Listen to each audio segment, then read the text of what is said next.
You will hear a number of different recordings, and you will have to answer questions on what you hear. There will be time for you to read the instructions and questions, and you will have a chance to check your work. All the recordings will be played once only. The test is in 4 sections.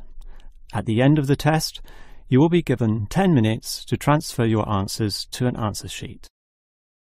Now turn to Section 1. Section 1. You will hear 2 students, Peter and Mary, discussing their new eating plan. First, you have some time to look at questions 1 to 5.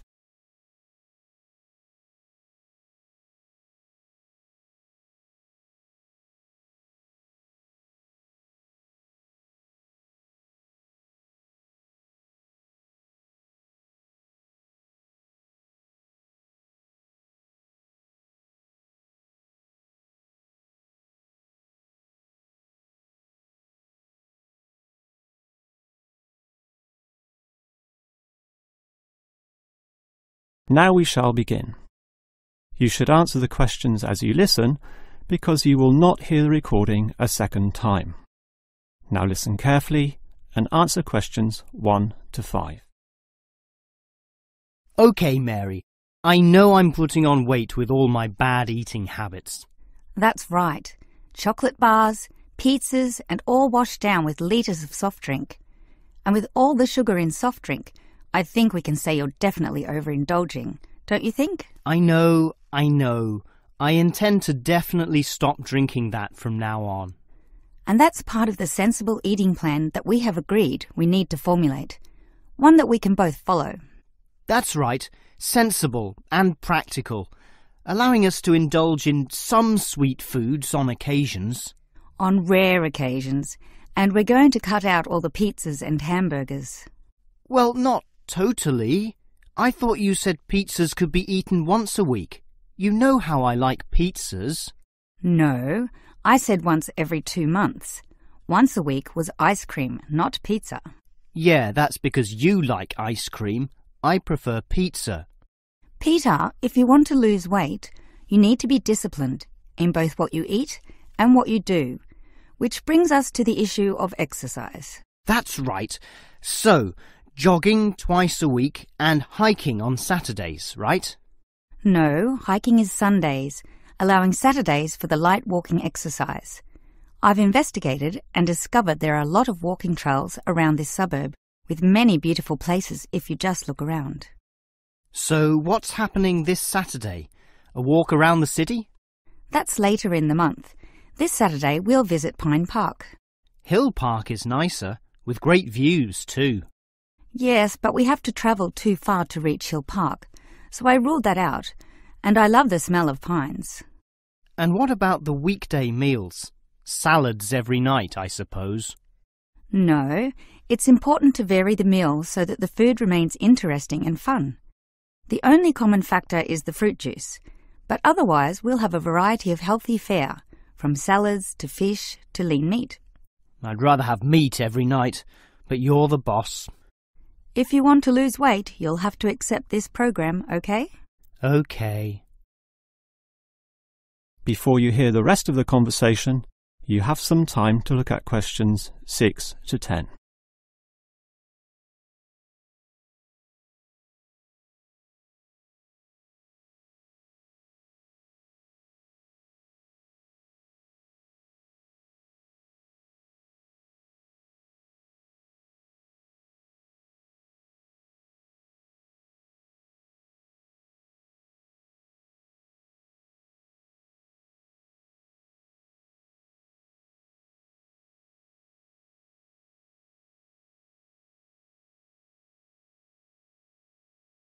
Now listen and answer questions 6 to 10. Now, Mary, you said we could have a little treat in our diet plan 3 times a week, specifically Tuesdays, Thursdays and Sundays. Yes, a very small treat, but something to reward us for all the discipline shown. Such rewards will motivate us to continue the diet. So on Tuesdays, what can I choose?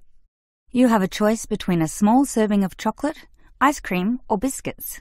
OK, well, I'll go for the biscuits. I love those crunchy little things with my cup of tea. So do you, right? I do indeed, so I'll have them too, saving the ice cream for later. But I know how much you like ice cream, so why don't you save it for the end of the week? That will give you the motivation to keep going, and you can have chocolate midweek. That's a good idea, but I think the most important thing is for you and I to eat different things on those other 2 days. Well, if you think that way, I'll eat the ice cream on Thursdays, not the chocolate, OK? Well, if you're having that, then I can't have ice cream. In order to be different, I'll have the chocolate. So we can compare our different snacks and maybe even share a little with each other. Exactly. And the variety and fun involved will take our minds off wanting more. Eating for fun. A good idea. And then you can have the chocolate on Sunday, right? But I like biscuits. Actually, I want biscuits again to have with my cup of tea. But you have the biscuits on Monday, remember? And we can't repeat. Oh, come on. This isn't fixed in concrete. I can have them again instead of chocolate. You might like variety, but I don't. I'm a creature of habit. Well, the whole point of this was to taste different snacks. But if you want the same thing, OK. I, for one, am sticking to the original plan, with ice cream to finish the week and not another dose of chocolate. That is the end of section 1. You now have half a minute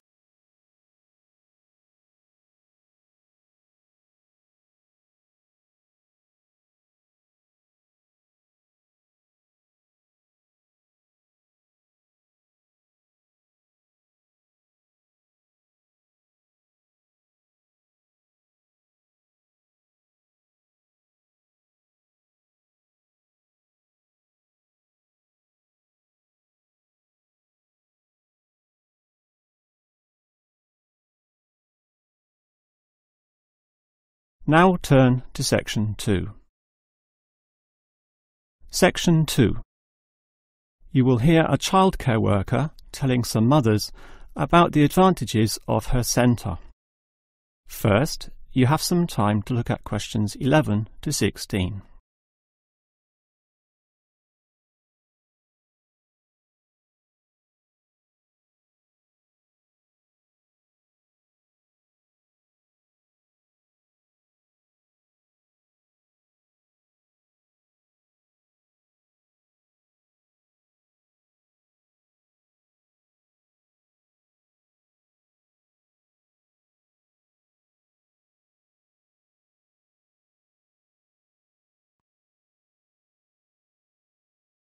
Now listen carefully and answer questions 11 to 16. Hello everyone, and welcome to the Stanfield Childcare Centre. Now I know you're all new mothers and you like to cling to your children. You've certainly spent a lot of time raising them to the age of 4 and are perhaps reluctant to leave them here at our centre. Well, one of the first things you should understand is that here it is safe. Very safe. Look around and you'll see that every room has padded walls. Other centres have standard painted walls, but here we have invested a lot to ensure your children will not hurt themselves when running around and possibly tripping over. This padding extends around all corners. That is, the areas most likely to bruise and cut your active little child. So, you can rest assured that any accidents of a physical nature are not likely to happen here.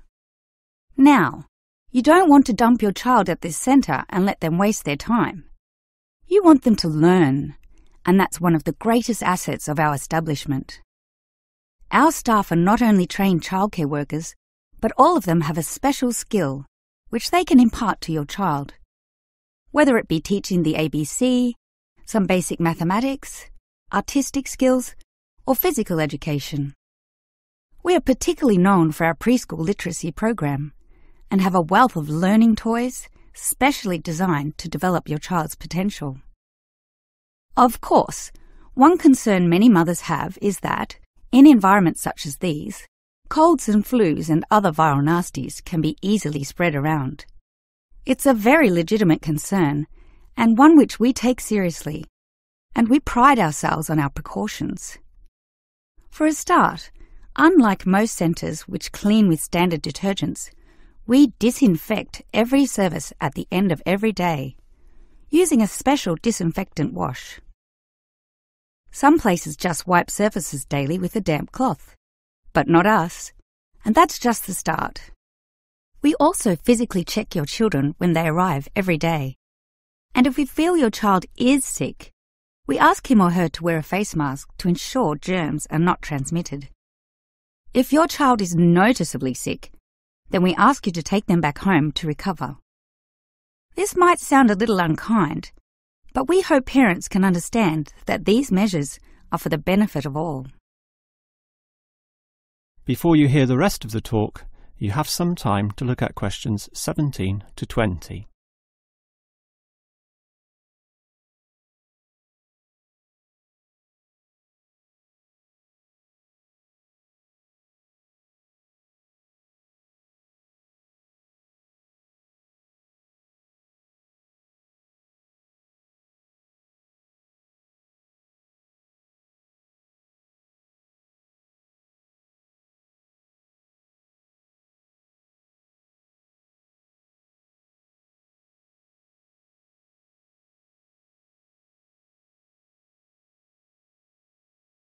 Now listen and answer questions 17 to 20.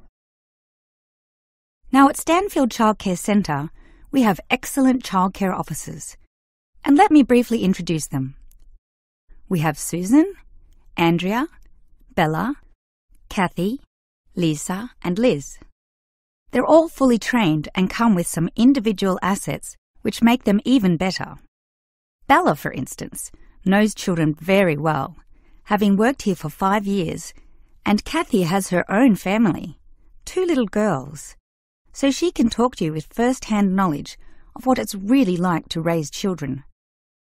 But getting back to Bella, she often relaxes here after work, spending long hours chatting to parents, as does Kathy in fact. But in terms of hours, nothing can compare to Andrea, who will sometimes spend the night here, staying in our overnight room. Why? Because this centre is very friendly and simply a great place to be. Bella, for example, used to be quite shy herself, but now is marvellous with the little kiddies, as outgoing as any of them. We let Kathy, though, deal with the particularly quiet and introverted children, since having her own family, she knows what can really bring them out. Of course, what better way to do this than with yummy homemade cakes?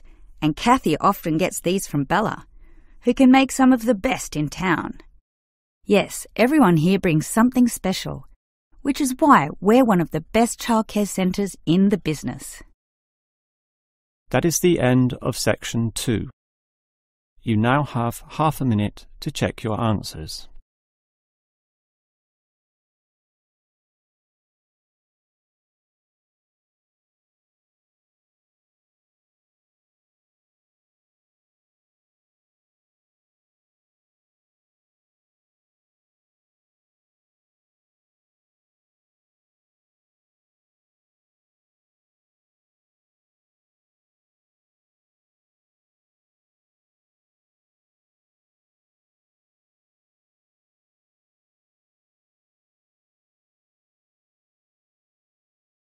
Now turn to section 3.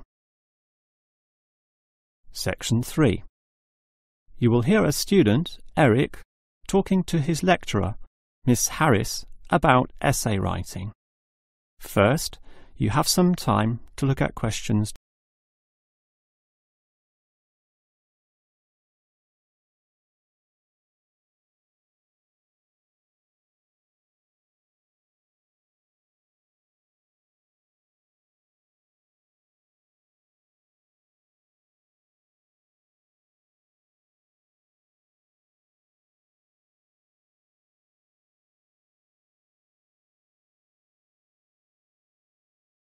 Now listen carefully and answer questions 21 to 25.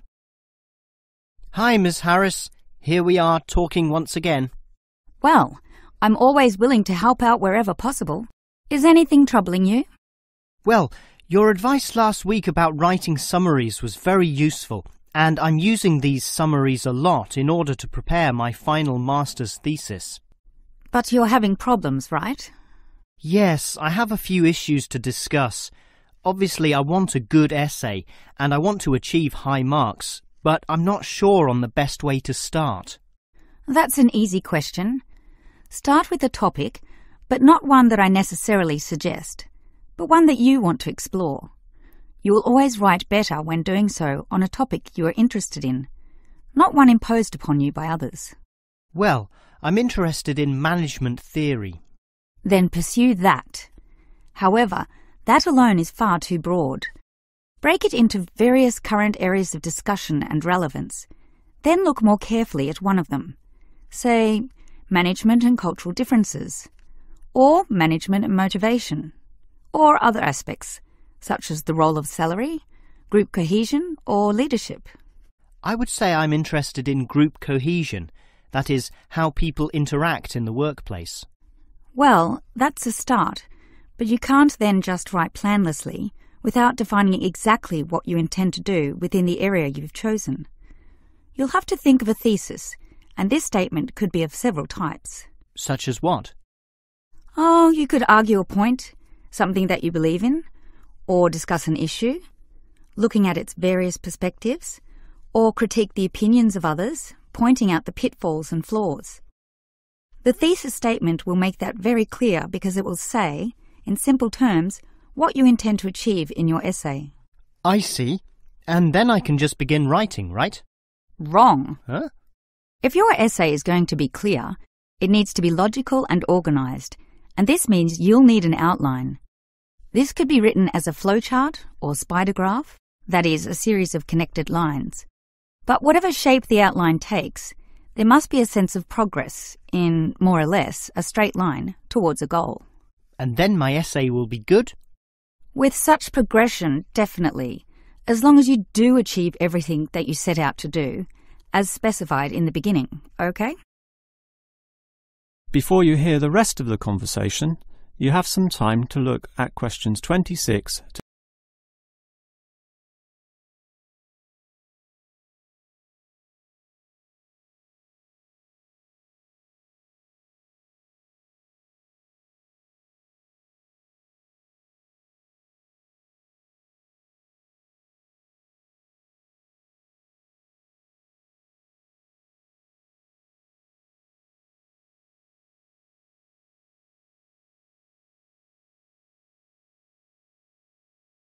Now listen and answer questions 26 to 30. Well, Ms. Harris, your advice about essay writing all sounds very useful, solid and step-by-step, so I'll certainly follow that. But can you tell me in more general terms, what constitutes the best essay? Oh, there are many aspects to consider, but one of the most important is certainly original thinking. The best essays are written by people who think for themselves, and not just copy or imitate established views. I think I can do that. But remember, you can't just give a list of unsupported assertions. There needs to be support as well. A chain of logic linking each step in your argument. Right. Yet that alone is not enough. Your argument may be logically sound, but is it practically so? For that, you need examples from real life to illustrate your points or subpoints. I've got lots of examples from my course readings. I suppose I could use them. But remember, whenever you use an example or facts or figures that are not commonly known, you must give a reference. That's an academic necessity, without which your writing will automatically fail. So it's necessary to give these, right? Absolutely. And with that, your essay will be fine. But always ensure that you format it clearly. What do you mean?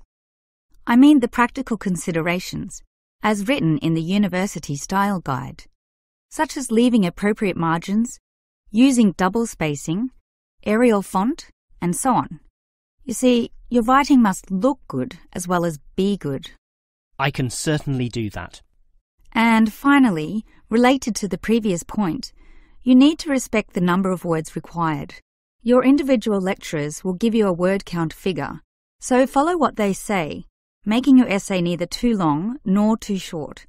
Perhaps 10% either way should be acceptable. 15% was common when I was younger, but it's a lot stricter now, and 20% would be pushing the boundaries just a little too far. I guess I can do all that. Thanks for your advice.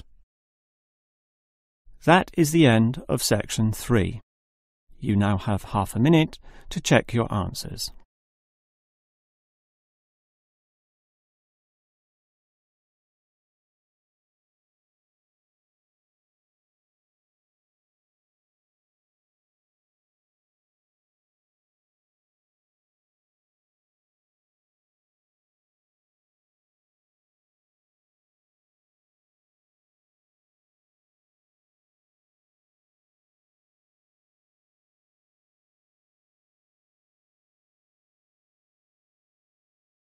Now turn to section 4. Section 4. You will hear a lecturer discussing the history of people's beliefs regarding whether the Sun or the Earth is at the centre of the solar system.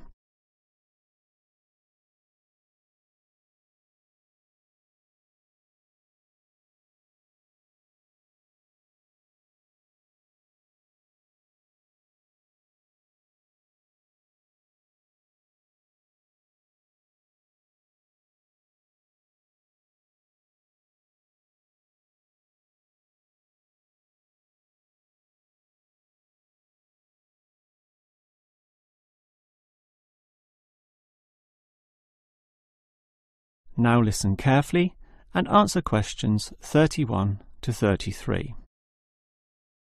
In the night sky, the stars appear to revolve around the Earth, rising in the east and disappearing in the west.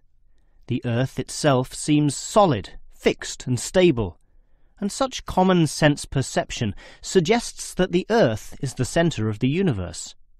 This is known as geocentrism, with geo meaning Earth, and all pre-modern civilizations drew this conclusion. We now know, of course, that the Earth revolves around the Sun, and this is called heliocentrism, with helio meaning sun. But historically, it took quite a while for this to be deduced. As early as the 3rd century BC, an ancient Greek astronomer, Aristarchus of Samos, proposed heliocentrism, but received little support from his peers. Similarly, throughout subsequent history, isolated individuals proposed this new idea, but again, no one was listening. Geocentrism just seemed too logical to refute. Geocentrism also fitted the views of the established Christian Church, who could quote biblical passages such as, "The world also shall be stable, that it be not moved." Those who dared disagree were subject to accusations of heresy, often with dire punishments to follow. The trouble was, as the night sky was observed more closely, that simple revolution of the stars proved not so simple at all. In relation to the other stars, some steadily wandered in given directions, then sometimes reversed for months, and disappeared altogether. They were called planets, meaning wanderers. In addition, the position of the Sun and Moon altered slightly over the year, and comets, those mysterious glowing spots, would come and go. In order to predict the motion of the planets and accurately serve the primary purpose of navigation for sailing ships, increasingly elaborate mathematical models were needed, a sure sign that something was not quite right. Heliocentrism, or the belief that the Sun is the centre of the solar system, still needed a mathematically sound description before it could be scientifically accepted.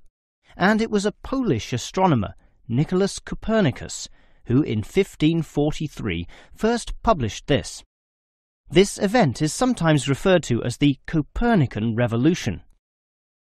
Copernicus himself certainly feared the consequences of his proof, knowing full well it might invoke the anger of the established church.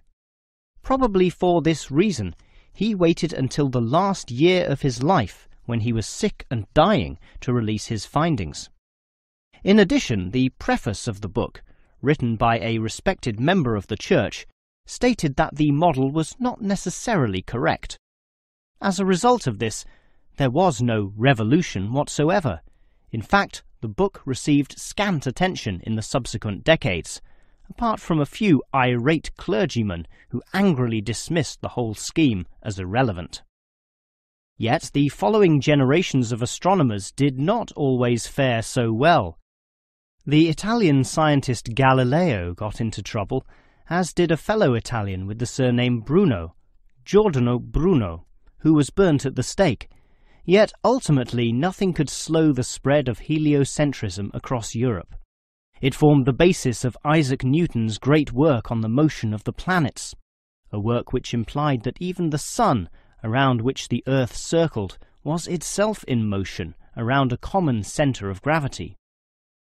No discourse about heliocentrism could finish without mentioning that, somewhat unbelievably, there still exist those today who choose to believe that the Earth is the centre of the universe.